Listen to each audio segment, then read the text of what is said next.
ഒരു അഴിമതി ആരോപിക്കാനില്ല, അതല്ലെങ്കിൽ അഴിമതി ചെയ്തു എന്ന് പറയാനില്ല.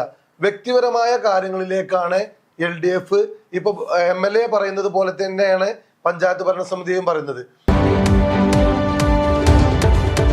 അങ്ങാടിപ്പുറം ഗ്രാമപഞ്ചായത്ത് ഭരണസമിതിക്കെതിരെ LDF അങ്ങാടിപ്പുറം പഞ്ചായത്ത് കമ്മിറ്റി നടത്തിയ ആരോപണങ്ങൾക്ക് മറുപടിയുമായി UDF ഭാരവാഹികൾ രംഗത്ത്. പഞ്ചായത്തിന് മേൽ അഴിമതി ആരോപിക്കാൻ കഴിയാത്തതുകൊണ്ടാണ് തെരഞ്ഞെടുപ്പ് മുന്നിൽ കണ്ട് ഇത്തരം വില കുറഞ്ഞ ആക്ഷേപവുമായി LDF രംഗത്ത് വന്നിരിക്കുന്നതെന്ന് അങ്ങാടിപ്പുറം UDF ഭാരവാഹികൾ വാർത്താസമ്മേളനത്തിൽ പറഞ്ഞു. അങ്ങാടിപ്പുറം ഗ്രാമപഞ്ചായത്ത് UDF ഭരണസമിതിയുടെ പോരായ്മകൾ മറച്ചുപിടിക്കാൻ വേണ്ടി UDF നേതൃത്വം കുപ്രചരണങ്ങളുമായി ഇറങ്ങിയിരിക്കുകയാണെന്ന തരത്തിലുള്ള വാദങ്ങളുമായി കഴിഞ്ഞ ദിവസം LDF അങ്ങാടിപ്പുറം പഞ്ചായത്ത് കമ്മിറ്റി നടത്തിയ ആരോപണങ്ങൾക്ക് മറുപടിയുമായി രംഗത്തെത്തിയിരിക്കുകയാണ് അങ്ങാടിപ്പുറം UDF ഭാരവാഹികൾ. സംസ്ഥാന സർക്കാർ പഞ്ചായത്തിനെതിരെ നടത്തിയ ദ്രോഹ നടപടികൾ ജനങ്ങൾ തിരിച്ചറിയുകയും അത് ജനങ്ങളുടെ ഇടയിൽ ചർച്ചയാവുകയും ഓരാണുപാലം മാനത്തുമംഗലം ബൈപ്പാസിന് വേണ്ടി 9 വർഷം സംസ്ഥാന ഭരണത്തിലിരിക്കുന്ന CPM യാതൊന്നും ചെയ്തില്ല എന്നുള്ള തിരിച്ചറിവ് ജനങ്ങൾക്കുണ്ടാവുകയും ചെയ്തതിലുള്ള അങ്കലാപ്പും വെപ്രാളവും മറച്ചുപിടിക്കാനാണ് പഞ്ചായത്തിലെ പ്രതിപക്ഷവും സംസ്ഥാന ഭരണത്തിലെ ഭരണകക്ഷിയുമായ CPM ശ്രമിച്ചുകൊണ്ടിരിക്കുന്നതെന്ന് UDF അങ്ങാടിപ്പുറം ഭാരവാഹികൾ വാർത്താസമ്മേളനത്തിൽ പറഞ്ഞു. അങ്ങാടിപ്പുറം പഞ്ചായത്തിൽ CPMന് ഭരണം നഷ്ടപ്പെടുകയും UDF ഭരണം പിടിച്ചെടുക്കുകയും ചെയ്തതു മുതൽ പഞ്ചായത്തിൽ ഭരണപ്രതിസന്ധി ഉണ്ടാക്കാൻ എന്താണ് മാർഗമെന്ന ഗവേഷണത്തിലായിരുന്നു CPM. ഇതിന്റെ ഭാഗമായാണ് 17 ജീവനക്കാരെ കൂട്ടത്തോടെ സ്ഥലം മാറ്റിയത്. നിർമ്മാണ പ്രവൃത്തികൾ, കെട്ടിട നിർമ്മാണത്തിന് പെർമിറ്റ് കൊടുക്കൽ, കെട്ടിട നമ്പർ അനുവദിക്കൽ, ഇതിനെല്ലാം എഞ്ചിനീയറിംഗ് വിഭാഗത്തിലെ ജീവനക്കാർ തന്നെ വേണം. പഞ്ചായത്തിന് ലഭിക്കുന്ന ഫണ്ടുകളിലെ നല്ലൊരു ഭാഗം നിർമ്മാണ പ്രവൃത്തികൾക്ക് വേണ്ടി വിനിയോഗിക്കേണ്ടതാകയാൽ ഈ പ്രതിസന്ധി ഫണ്ട് വിനിയോഗത്തിലും വികസന പ്രവർത്തനങ്ങളിലും പ്രതികൂലമായി ബാധിക്കുക സ്വാഭാവികമാണെന്നും UDF ഭാരവാഹികൾ പറഞ്ഞു. ജീവനക്കാർ സമ്മർദ്ദങ്ങൾ സഹിക്കാനാണ് സ്ഥലം മാറിപ്പോകുന്നതെന്നാണ് CPM ആരോപിക്കുന്നത്. സ്ഥലം മാറ്റപ്പെട്ട ഒരു ജീവനക്കാരനും ഇതുവരെ അത്തരം ഒരു പരാതിയുമായി എത്തിയിട്ടില്ല. 2023 പോയതാണ് ഓവർസിയർമാർ 2 പേര്. അവരെ നിയമിക്കാൻ ഇതുവരെ ഈ 2025 ആയിട്ടില്ല. ഇനി നിയമിച്ചിട്ട് കാര്യമില്ല, കാരണം പഞ്ചായത്ത് ഭരണസമിതി എന്താണിത്. അതുപോലെ തന്നെ ബഡ്സ് സ്കൂള്, ഈ ബഡ്സ് സ്കൂളിനെ കുറിച്ച് LDFന്റെ ഒരു പ്രതിനിധിക്ക് പോലും ഒന്നും പറയാൻ പറ്റൂല. കാരണം എന്താ വെച്ചാൽ ഞങ്ങൾ കഴിഞ്ഞ 5 വർഷം LDF ഭരിച്ചിരുന്ന സമയത്ത് ഞങ്ങൾ ആ ബോർഡിൽ ഉണ്ടായിരുന്ന ആളുകളാണ്. ഞങ്ങൾ പല ഈ ബഡ്സ് സ്കൂളിനെ കുറിച്ച് അവിടെ ആവശ്യം ഉന്നയിക്കുകയും രക്ഷിതാക്കളെ കൊണ്ട് സമരം ചെയ്തിട്ട് പോലും ആ ബഡ്സ് സ്കൂളിൽ ഒന്നും ചെയ്യാത്ത ഒരു ശ്രമം പോലും നടത്താത്ത ആളുകളാണ്. ഞങ്ങൾ വന്നതിന് ശേഷം സെയ്ദ് ടീച്ചറുടെ നേതൃത്വത്തിലുള്ള ഭരണസമിതി വന്നതിന് ശേഷം ബഡ്സ് സ്കൂളിന് സ്ഥലം കണ്ടെത്തി. ഒരാൾ സൗജന്യമായി തന്നതാണ്. അത് സ്ഥലം കണ്ടെത്തി, അതിന്റെ പണി നടന്നു. നിങ്ങൾ പത്രക്കാരാണല്ലോ, നിങ്ങൾ അങ്ങാടിപ്പുറം ഗ്രാമപഞ്ചായത്തിൽ പോയിട്ട് അതല്ലെങ്കിൽ ഇവിടുന്ന് പോയ ഈ 5 വർഷത്തിനുള്ള സെക്രട്ടറിമാരെ എല്ലാ ഉദ്യോഗസ്ഥന്മാരെ നമ്പർ ഞങ്ങൾ തരാം. ഞങ്ങളെ കൂട്ടത്തിലെ 13 മെമ്പർമാരിൽ നിന്ന് ഒരാൾ പോലും എന്തെങ്കിലും രീതിയിൽ സമ്മർദ്ദം ചെലുത്തിയോ എന്ന് തെളിയിച്ചാൽ നമ്മൾ ഒരു ചലഞ്ചായി ഏറ്റെടുക്കുകയാണ്.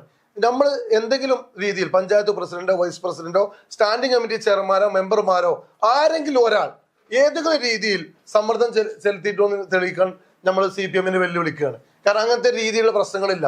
ഇപ്പോ പഞ്ചായത്ത് ഓഫീസിൽ നിങ്ങൾ ചെന്നാൽ അറിയാം, അവിടെ ഒരു നേതാവ് ദിവസം ചെന്നിട്ട് LDFന്റെ നേതാവ് സ്ഥലം മാറ്റും, അങ്ങോട്ടാക്കും എന്നൊക്കെ പറഞ്ഞിട്ട് ഭീഷണിപ്പെടുത്താണ്. നമ്മൾ അതിനും പറയല്ല, അത് ഓരോരുത്തരുടെ രീതി അങ്ങനെയൊക്കെ. ഞങ്ങളുടെ രീതി സൗഹാർദ്ദപരമായ രീതിയാണ്. ഞങ്ങൾ പറയുന്നത് ഉദ്യോഗസ്ഥന്മാരോട് അവർക്ക് അവിടെയുള്ള ഭാരിച്ച ചുമതല ഞങ്ങൾ കൂടെ നിന്ന് ഞങ്ങൾ ഒപ്പം നിന്ന് പണിയെടുത്തുകൊണ്ടാണ് മുന്നോട്ട് പോകുന്നത്. പ്രതിസന്ധികളെയെല്ലാം അതിജീവിച്ചുകൊണ്ട് തന്നെയാണ് പഞ്ചായത്തിൽ വിപ്ലവകരമായ വികസന മുന്നേറ്റം സാധ്യമാക്കിയിട്ടുള്ളത്. അതിലുള്ള അസഹിഷ്ണുതയാണ് CPM പ്രകടിപ്പിക്കുന്നത്.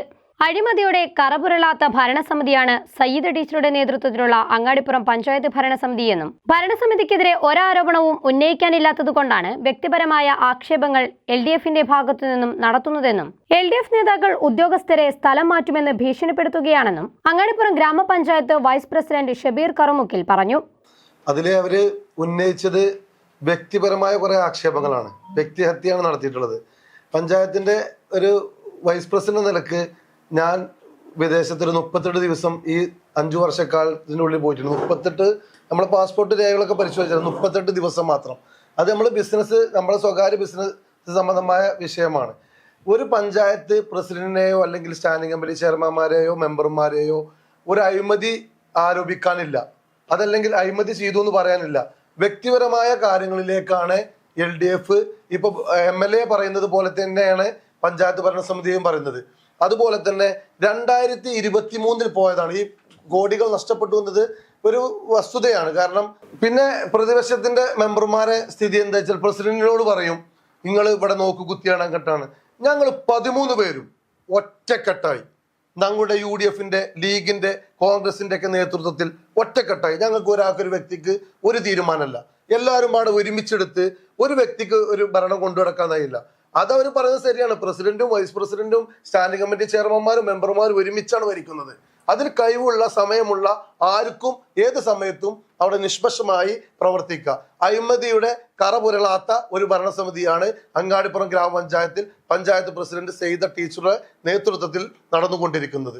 അങ്ങാടിപ്പുറത്ത് മുമ്പെങ്ങുമില്ലാത്ത വിധം വിപ്ലവകരമായ മാറ്റങ്ങൾ UDF ഭരണസമിതി നടപ്പിലാക്കിയപ്പോൾ ഭരണത്തിലേക്ക് തിരിച്ചുവരാനുള്ള വിദൂര സാധ്യത പോലും മുന്നിൽ കാണാത്ത CPM അടിസ്ഥാനരഹിതമായ ആരോപണങ്ങൾ ഉന്നയിച്ച് സ്വന്തം അണികളിൽ നിന്ന് രക്ഷപ്പെടാനും ജനങ്ങളെ തെറ്റിദ്ധരിപ്പിക്കാനുമാണ് ശ്രമിക്കുന്നതെന്ന് UDF അങ്ങാടിപ്പുറം ഭാരവാഹികൾ വാർത്താസമ്മേളനത്തിൽ പറഞ്ഞു.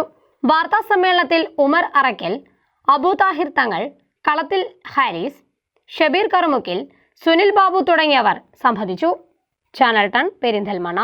നിങ്ങളുടെ കരിയറിന് നല്ലൊരു തുടക്കമാകാൻ ഇലക്ട്രോണിക്സ് IT മേഖലയിലെ ഏറ്റവും മികച്ച കോഴ്സുകളുമായി ETC electro technical college Perinthalmanna, Malappuram. സ്വദേശത്തും വിദേശത്തും ജോലി സാധ്യതകളോടെ technology of electronics, electrical and cooling system, smart phone technology, electric automobile engineering, electronics and electrical technician, electrical and plumbing, inverter, AC and refrigeration, computer hardware and networking, CCTV technician, laptop chip level servicing, computer accounting കോഴ്സുകൾ, PSC അംഗീകൃത software കോഴ്സുകളും.